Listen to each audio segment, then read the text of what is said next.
카타콤은 죽은 자들의 도시, 이런 이름입니다. 자, 1세기 말 도미티아누스 황제 때 기독교 박해가 엄청났거든요. 기독교인들이 신앙을 지키려고 땅을 파고 도시를 만들었어요. 로마 도시에만 요게 60개나 있습니다. 유럽 전체적으로 보면 너무너무 많아요. 많다는 얘기는 뭡니까? 대대적인 기독교 박해가 있었다는 겁니다. 자, 로마 1번 도로가 아피아 가도인데 아피아 가도 아래에 수십 킬로미터짜리 터널이 있습니다. 죽은 자들의 도시 카타콤이에요. 겨우 한 사람 정도 지나가는 통로로 되어 있어요. 벽이 이렇게 움푹 파여 있어요. 벽장처럼 되어 있는데 이걸 벽감이라고 하더라고요. 뭐 하는 데냐?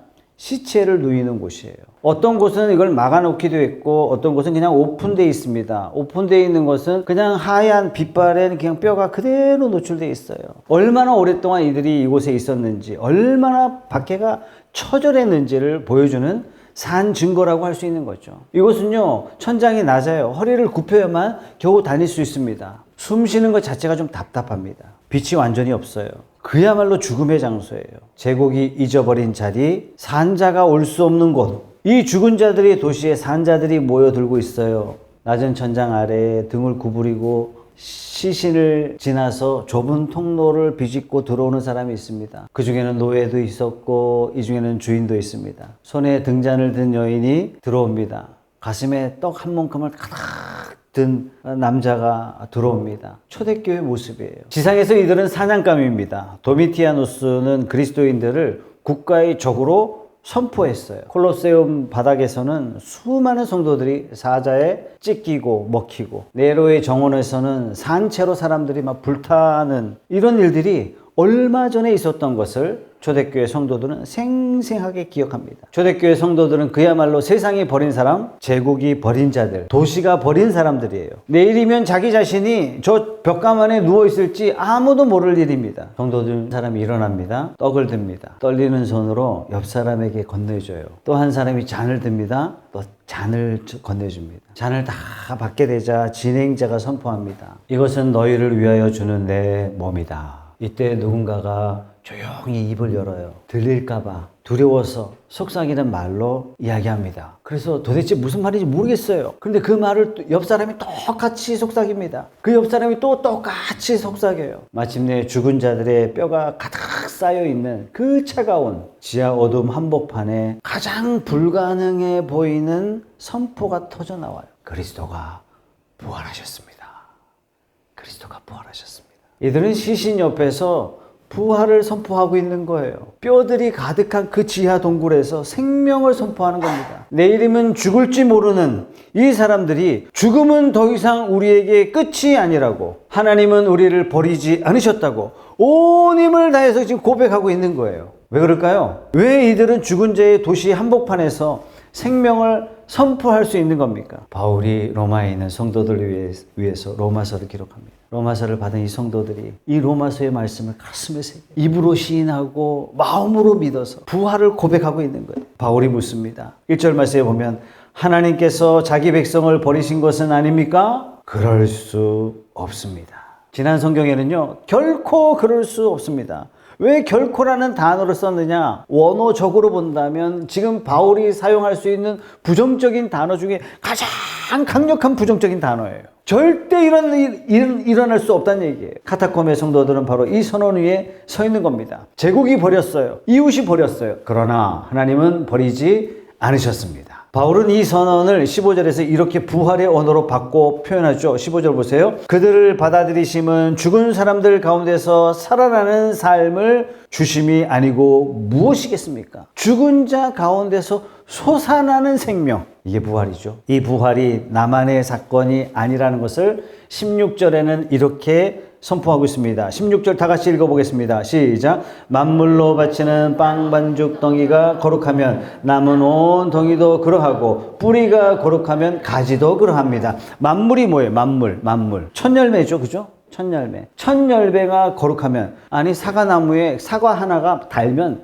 그 사과나무는요 다 단 거예요. 첫 열매가 거룩하면 나머지 반죽은요 다 거룩한 거예요. 이들이 시신 옆에서 부활을 외칠 수 있었던 이유가 바로 이거죠. 죽은 자들의 도시가 끝이 아니다. 첫 열매 대신 그리스도가 죽음을 뚫고 살아나셨기 때문에 반죽 전체에 해당하는 우리도 반드시 생명 안으로 부활할 줄 우리는 믿습니다.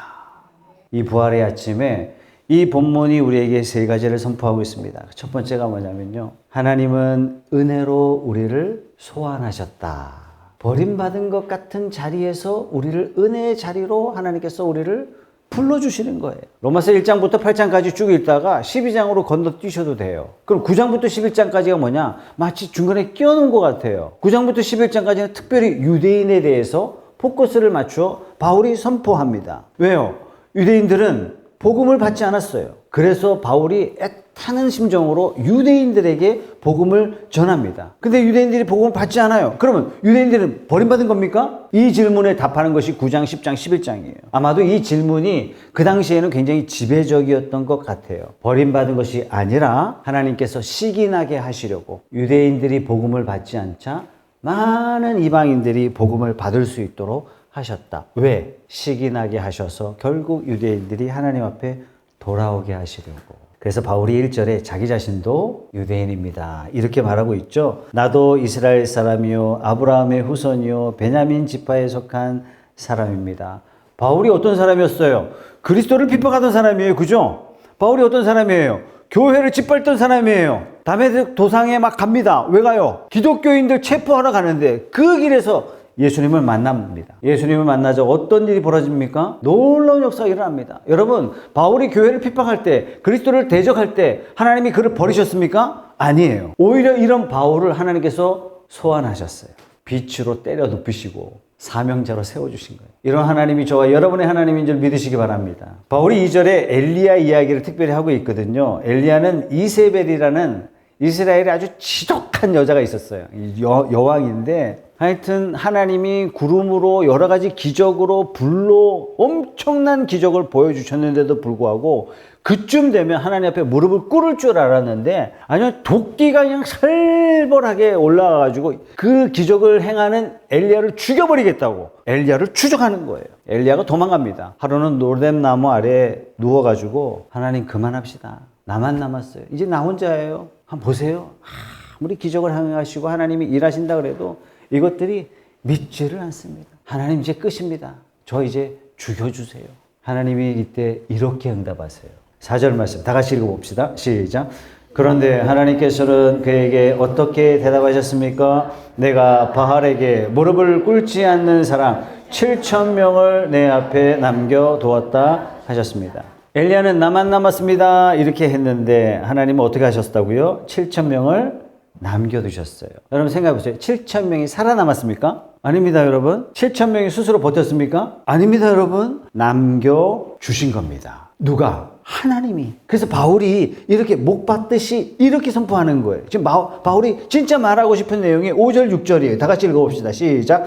이와 같이 지금 이 시기에도 은혜로 택하심을 입은 사람들이 남아있습니다. 은혜로 된 것이면 행위에 근거한 것이 아닙니다. 그렇지 않으면 그 은혜는 이미 은혜가 아닙니다. 두 대립되는 단어가 보이죠. 은혜와 행위. 은혜 아니면 행위고 행위가 아니면 은혜라는 겁니다. 은혜와 행위라는 이 두 단어는 절대로 섞일 수가 없는 물과 기름과 같은 그런 관계예요. 하나님이 나에게 은혜 주시기도 했지만 그래도 충성했으니까 구원받았지. 내가 노력도 했고 내가 수고도 했고 내가 믿음 지키려고 그렇게 고난도 많이 받고 이거는요 있을 수 없는 말이란 얘기예요. 존재 불가능한 하나님 앞에서의 항변이 될 수밖에 없다는 얘기예요. 7,000명이 남을 수 있었던 것은 절대적으로 하나님께서 남겨주셨기 때문입니다. 자, 지난주 말씀으로 설명해 드린다면 내가 올라간 게 아니라 하나님이 내려오신 거예요.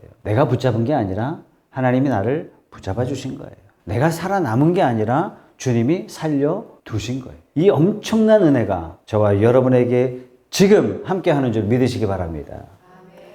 찰스 디킨스 이야기 한 번 더 할게요. 두 도시 이야기에 이런 이야기도 있습니다. 생탄투안 거리에 아주 허름한 와인 가게가 있는데 겉으로 볼 때는 여느 가게와 거의 비슷하게 보입니다. 그런데 이 가게에 놀라운 비밀이 하나 숨겨져 있었어요. 가게의 주인 드파르주가 좁은 계단을 올라갑니다. 계단이 너무 오래돼가지고 올라갈 때마다 계단이 비명을 지릅니다. 너무 어둡고 벽에는 곰팡이가 가득해서 냄새가 쾌쾌해요. 드파로주가 5층 다락방에 다 올라가서 다락방 문 앞에서 노크해요. 똑똑똑. 문 너머로 일정한 아주 작은 소리가 계속 들려요.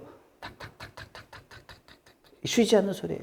드파로주가 문을 열고 들어갑니다. 어둠 속에 이미 허리를 숙이고 백발이 된 한 남자가 어깨까지 허연 머리가 다 내려와 있어요. 문을 열자 빛이 조금 새어 들어가자 그 작은 빛에도 이 눈이 충혈돼서 그 빛을 견디지 못해요. 그 안에 있는 사람이 누구냐면 알렉산드르 마네트 박사예요. 이 사람은 파리의 아주 유능한 의사였습니다. 18년 전에 프랑스 귀족 사회에 범죄를 목격했다는 그 이유 하나만으로 재판도 없이 영장도 없이 사라졌던 그 인물입니다. 다행히도 프랑스 혁명 당시에 바스티유 감옥이 함락되면서 18년 만에 감옥에서 나오게 됐어요. 와인가게 주인 드파루주가 묻습니다. 이름이 뭐예요?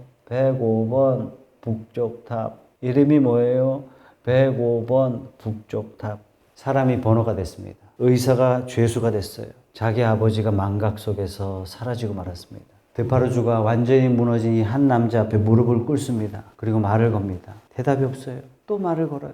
대답이 없어요.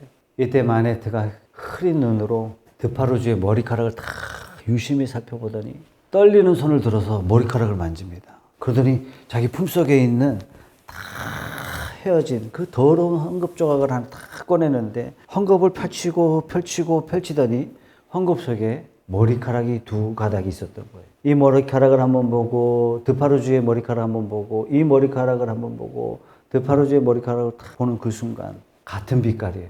마네트의 눈에 10년 만에 뜨거운 눈물이 흘립니다. 비로소 자기 딸을 알아본 거죠. 찰스 디킨스가 이 대목에 제목을 어떻게 붙였냐면 생명을 소환하다. 예수님이 십자가에 달리셨을 때 제자들의 심정이 마치 마네트 같지 않았을까 생각이 돼요. 스승을 잃어버렸어요. 아니 더 정확한 말로 스승을 버렸습니다. 베드로는 3번 부인했어요. 나머지 제자들은 도망치고 문 걸어 잠그고 숨어버렸어요. 자신의 정체성을 버렸습니다. 더 이상 제자가 아니에요. 더 이상 사도가 아닙니다. 그저 겁에 질린 도망자가 되고 말았어요. 그런데 부활의 아침 천사가 여인에게 말합니다. 뭐라고 얘기해요? 가서 제자들과 베드로에게 전해라. 저는 여기 우리 밑줄을 한번 그어야 된단 말이죠. 왜 하필이면 제자들과 베드로냐 이거예요. 베드로라는 이름을 유독 호명하신 이유가 베드로를 주님이 특별히 사랑하셔서 그랬을까요? 예, 맞는 말이지만 어딘가 좀 부족한 대답이에요. 왜 베드로를 따로 부르셨을까요? 3번 부인한 바로 그 사람을, 배반자 그 사람을, 실패자 그 사람을 성경은 어떻게 부르시냐면 베드로야 이렇게 부르시는 거예요. 주님은 배신자를 버리지 않으셨던 거예요. 주님은 도망자를 포기하지 않으셨던 겁니다. 절망의 자리에 앉아있던 그를 찾아가서 이름을 불러주시고 생명의 자리로 소환하신 겁니다. 여러분 이게 은혜죠. 이게 왜 은혜입니까? 베드로가 회개하고 돌아온 게 아니란 얘기예요. 베드로가 어느 정도 나름대로 자책하고 나름대로 자격을 갖춘 다음에 어느 정도 마음이 조금 회복된 다음에 부름받은 게 아니란 얘기예요. 베드로는 아무것도 안 하고 있었어요. 부활하신 주님이 베드로의 이름을 먼저 불러주셨고 이것은 뭐라고요? 이게 바로 은혜란 얘기입니다. 행위가 아닌 겁니다. 6절 말씀에 은혜로 된 것이면 행위에 근거한 것이 아닙니다. 부활의 이 아침에 여러분에게 선포합니다. 은혜의 문이 저와 여러분에게 활짝 열린 줄 믿으시기 바랍니다. 여러분의 행위 때문이 아닙니다. 여러분의 자격 때문도 아닙니다. 하나님의 은혜가 먼저 찾아와서 저와 여러분의 이름을 부른 줄 믿으시기 바랍니다. 카타콤의 그리스도인들이 죽은 자의 도시에서 부활을 외칠 수 있었던 이유가 바로 이거죠. 그들이 강해서가 아니에요. 그들이 충성스러워서가 아닙니다. 하나님이 그들을 버리지 않으셨기 때문에 은혜로 택하심을 입은 남은 자, 그 남은 자 속에 그들이 있었고 바울이 있었고 베드로가 있었고 오늘 이 자리에 저와 여러분이 있는 줄 믿으시기 바랍니다. 자, 첫 번째, 우리에게 베푸신 하나님의 은혜가 어떤 은혜라고요? 하나님이 먼저 찾아오신 은혜예요. 버림받은 자를 생명으로 소환하시는 그 은혜입니다. 자, 그 은혜의 자리에 가만히 앉아 있으면 되겠습니까? 자, 바울은 7절에 냉정한 현실을 이렇게 표현합니다. 다 같이 읽어보죠. 시작. 그러면 무슨 결과가 생겼습니까? 이스라엘 백성은 찾던 것을 얻지 못하였지만 택하심을 받은 사람들은 그것을 얻었습니다. 그리고 그 나머지 사람들은 완고해졌습니다. 완고해졌습니다. 돌처럼 굳어졌습니다. 무감각해졌어요. 은혜가 눈앞에 왔는데도 보지 못하고 은혜가 선포되어지는데도 불구하고 듣지 못하는 상태, 절망적이죠. 그런데 11절에 놀라운 전환이 기다리고 있는데 11절 다 같이 읽어봅니다. 시작. 그러면 내가 묻습니다. 이스라엘이 걸려 넘어져서 완전히 쓰러져 망하게끔 되었습니까? 그럴 수 없습니다. 그들의 허물 때문에 구원이 이방 사람에게 이르렀는데 이것은 이스라엘에게 질투하는 마음이 일어나게 하려는 것입니다. 이스라엘이 복음을 거부했어요. 그래서 복음이 이방인에게 전해지게 됩니다. 실패가 도리어 복음이 확장되는 계기가 됐다는 얘기예요. 12절 다 같이 읽어봅니다. 시작. 이스라엘의 허물이 세상의 부요함이 되고 이스라엘의 실패가 이방 사람의 부요함이 되었다면 이스라엘 전체가 바로 설 때에는 그 복이 얼마나 더 엄청나겠습니까? 이스라엘의 허물이, 이스라엘의 넘어짐이, 이스라엘의 실패가 오히려 이방인의 풍성함이 되었습니다. 가만 보니까 이게 십자가의 원리죠. 그죠? 십자가는 죽음이에요. 십자가는 그냥 끝이에요. 절망이에요. 그런데 이 십자가 때문에 생명이 있고, 이 십자가 때문에 치료가 있고, 이 십자가 때문에 나음이 생겼고, 이 십자가 때문에 부활이 저와 여러분에게 온 줄 믿으시기 바랍니다. 온 세상을 향하여 가장 큰 풍성함이 됐어요. 다시 말해서 실패의 끝자락에서 구원이 터져나왔습니다. 우리 13절, 14절 다 같이 읽어보죠. 시작. 이제 나는 이방 사람인 여러분에게 말합니다. 내가 이방 사람에게 보내심을 받은 사도이니만큼 나는 내 직분을 영광스럽게 생각합니다. 나는 아무쪼록 내 동족에게 질투심을 일으켜서 몇 사람만이라도 구원하고 싶습니다. 바울이 은혜 받은 사람에서 은혜를 전하는 사람이 된 거죠. 자, 소환받은 생명은 가만히 앉아 있어서는 안 돼요. 정체된 생명 말 자체가 안 되죠. 그죠? 생명은 항상 움직여요. 부름받은 생명은요, 보냄받은 생명이 되는 겁니다. 바울은 은혜 받은 자로서 그 은혜를 전달하는 자로 나아가게 되죠. 왜? 은혜 받으면 나아가야 되니까. 나아갈 곳이 어디입니까? 편한 곳입니까? 아니에요. 나아갈 곳이 대체적으로 다 불편한 곳이에요. 나아갈 곳이 어디예요? 다 담장이 높아요. 들어갈 수가 없어요. 여러분, 바울이 간 곳이 어디입니까? 이방인의 세계예요. 여러분, 유럽 사람도 유대인들을 극혐했어요. 유대인은 이방인들을 완전히 무시했어요. 유대인 입장에서 이방인들은요, 더러운 세계예요. 위험한 곳이에요. 불가능한 곳이에요. 절대 만나서는 안 되는 대상들이에요. 그래서 우리도 은혜 받은 자로서 자꾸 이런 질문을 하죠. 아니, 어떻게 들어갑니까? 이게 우리 고민 아닙니까, 여러분? 안 믿는 사람에게, 반감을 가진 사람에게 참 전도한다는 게 쉽지가 않은 일입니다. 1732년 독일의 작센 지방에 헤른후트라는 아주 작은 마을이 하나 있거든요. 헤른후트가 어떤 뜻이냐면 주님의 보호, 이런 뜻의 이름을 가진 작은 그 마을이에요. 이렇게 아름다운 이름하고는 달리 여기에 모인 사람들이 어떤 사람이냐? 보호받지 못한 사람이에요. 이 사람들은 보헤미아, 모라비안 이 지역에서 기독교 박해를 피해서 겨우겨우 도망쳐 나온 사람들이 헤른후트에 모여 살게 됩니다. 말하자면 가진 게 없어요. 고향도 없어요. 뭐 땅도 없죠. 그야말로 이 세상에서 넘어진 사람들입니다. 다행히도 진젠도르프 백작의 도움으로 땅을 허락받게 돼요. 겨우 정착한 사람이죠. 말하자면 세상으로부터 외면당한, 세상이 버린 그런 공동체입니다. 그런데 헤른후트에 아주 작은 소식이 하나 전해집니다. 카리브해의 세인트 토마스 섬이라는 곳이 있는데 이 섬에 수천 명의 노예들이 잡혀와서 사탕수수밭에서 일하는데 새벽부터 해질 때까지 등이 휘도록 하루 종일 채찍 소리를 들으면서 일하는 사람들이 있다. 그런데 이들이 단 한 번도 복음을 들어본 적이 없다. 누가 전해줄 것인가? 이 세인트 토마스 섬은요, 외부인 절대 금지예요. 아예 차단을 해놨습니다. 선교사가 올 수 없고 목사도 올 수 없고, 주변 사람들이 만약에 노예들에게 말을 건다 그러면 그 자유인은 그대로 추방입니다. 들어갈 방법이 없는 거예요. 담장이 너무 높았어요. 이때 헤른후트의 두 청년, 레오나르도 도보 26살 그릇 만드는 도공입니다. 또 한 사람 21살 목수 다비드 니치만, 이 두 사람이 자원합니다. 굉장히 평범한 청년이에요. 신학교 나오지 않았어요. 돈 없어요. 배경도 없어요. 가진 게 아무것도 없어요. 이 두 청년이 놀랍게 결단을 하는데 자신들이 노예로 팔려가겠다는 얘기예요. 담장을 넘은 게 아니라 담장 안으로 자기 자신을 던져버린 거죠. 자유인이 그냥 자유를 버리겠다는 얘기예요. 왜요? 사슬 없는 자가 왜 사슬에 매이겠다라고 다짐하죠? 사슬에 묶인 사람들에게 다가가기 위해서. 1732년 8월 21일 코펜하겐 항구에서 배가 출항합니다.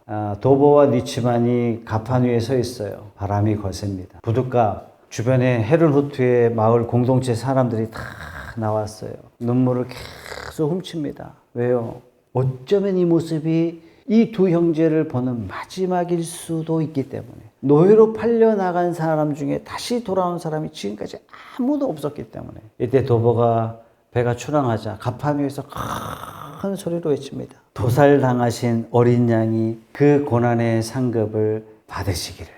두 청년이 세인트 토마스 섬에 도착합니다. 뜨거운 태양이 머리에서 장렬합니다. 자기 머리를 자기 손으로 만질 수가 없어요. 너무 뜨거워서. 사탕수수 밭에 그 흙먼지가 코와 입에 가득합니다. 등에서 땀이 하루 종일 흘러내리는데 이 허리춤에 땀이 다 모였어요. 바지가 그냥 흘러내리는 거예요. 하루 종일 채찍 소리를 들으면서 두 청년이 노예들과 똑같이 일을 합니다. 같은 태양 아래 같은 밭에서 같은 흙을 밟으면서 일이 끝난 저녁에 노예 막사로 들어갑니다. 노예 막사는 카타콤만큼이나 어둡고 칙칙해요.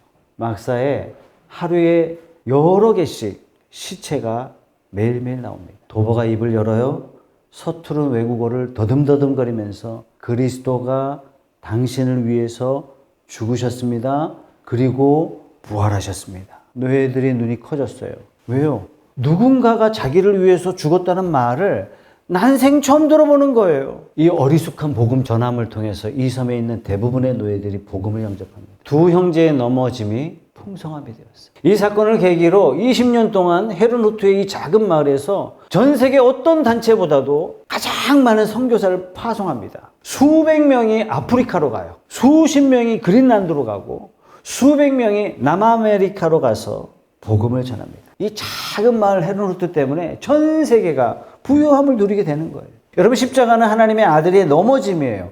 온 우주를 창조하신 말씀이 나무 위에 못을 박히고 피를 흘리시고 결국에는 숨이 끊어지는 사건입니다. 세상의 원리로 봤을 때 완전한 실패예요. 메시아의 끝이에요. 그러나 그 넘어짐이 온 세상의 풍성함이 된 줄 믿으시기 바랍니다. 십자가의 죽음이 부활의 문이 된 것입니다. 넘어짐이 새로운 시작을 만들어 놓은 겁니다. 오늘 이 부활의 아침에 빈 무덤 앞에 선 여인들은 가만히 있지 못했어요. 천사가 말합니다. 가서 알려줘라. 빨리 가서 알려줘라. 부활의 목격자는 부활의 전달자가 되고 말죠. 소환된 생명은요, 보내진 생명이 되는 겁니다. 여러분, 우리가 보내질 곳이 어디입니까? 담장 높은 곳이에요. 들어가기 어려운 곳입니다. 모라비아 청년들이 간 곳은 카리브의 사탕수수 노예 밭이었습니다. 여러분, 우리가 가야 할 곳이 어디죠? 어쩌면 가장 어려운 동료일 수도 있어요. 복음의 복자만 꺼내도 쌍독기 눈을 뜨고 우리를 원수처럼 바라보는 그런 사람일 수도 있습니다. 담장이 높은 자리예요.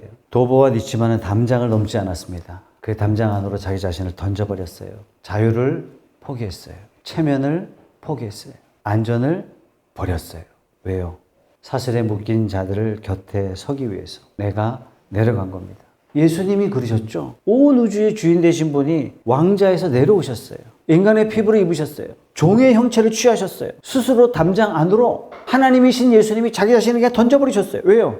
그래야 죄의 사슬에 묶인 우리 곁에 서실 수 있기 때문에 그렇습니다. 여러분, 이것이 부활의 진리가 우리에게 가르쳐주는 두 번째 내용입니다. 내가 살아나는 사건이요, 또한 내가 보내진 사건. 이것이 부활입니다. 그런데 한 가지 질문이 있습니다.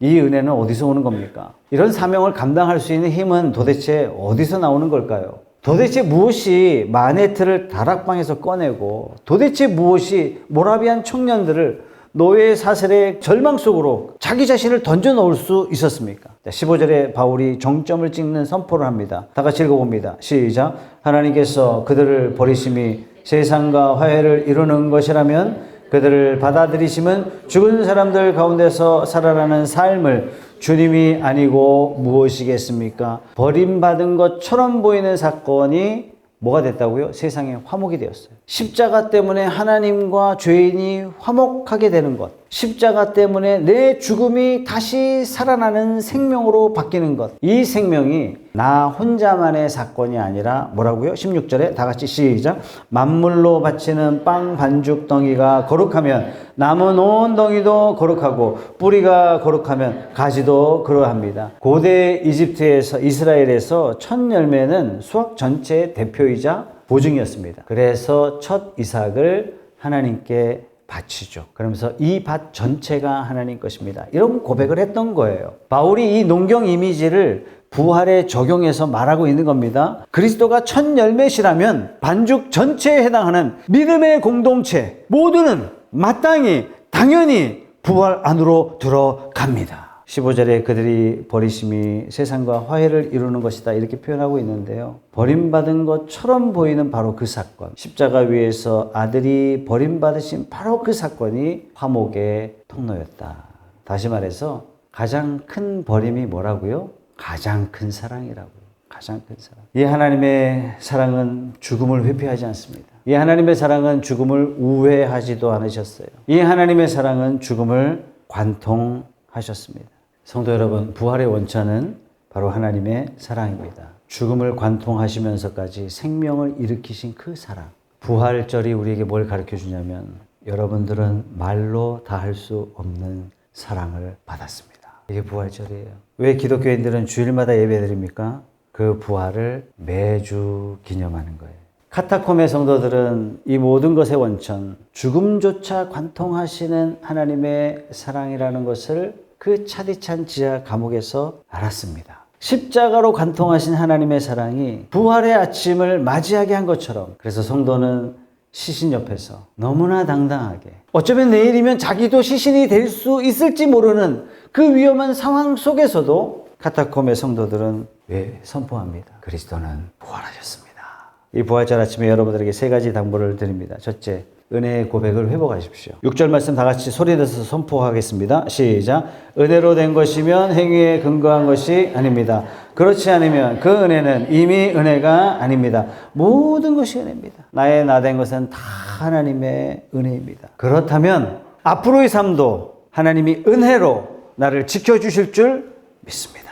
이 은혜의 고백이 여러분의 삶에서 떠나지 않는 그런 은혜가 있기를 주님의 이름으로 축복합니다. 두 번째, 사명의 발걸음을 떼십시오. 아직도 부활의 소식을 듣지 못한 내 주변 사람들을 하나님이 보내주실 거예요. 담장이 높다고 우리 변명하지 맙시다. 모라비안 형제들은 담장 안으로 자기 자신을 그냥 던져버렸어요. 이번 주에 문자 한 통 시작합시다. 차 한 잔 시작합시다. 이번 주에 식사 한 끼 우리 시작합시다. 한 발짝만 더 가면 돼요. 그러면 성령께서 일하십니다. 우리 기도하면서 하죠. 도살당할 양이, 어린 양이 그 고난의 상급을 받으시기를, 이런 기도와 함께 전도의 발걸음을 한 걸음 떼시는 저와 여러분 되시기 바랍니다. 세 번째, 여러분 인생의 가장 밑바닥이 뭡니까? 하나님은요, 죽음을 회피하지 않으시고 관통하셨어요. 여러분 삶에 가장 힘들고 가장 아프고 가장 괴로운 거 종이 한 장 딱 펼쳐놓으시고요, 쓰세요. 그 밑에다 이렇게 쓰세요. 첫 열매가 거룩하면 반죽 전체도 거룩하다. 주님 이곳에서 생명을 일으켜 주시옵소서. 하나님께서 여러분들을 통해서 기적의 역사를 보여주실 겁니다.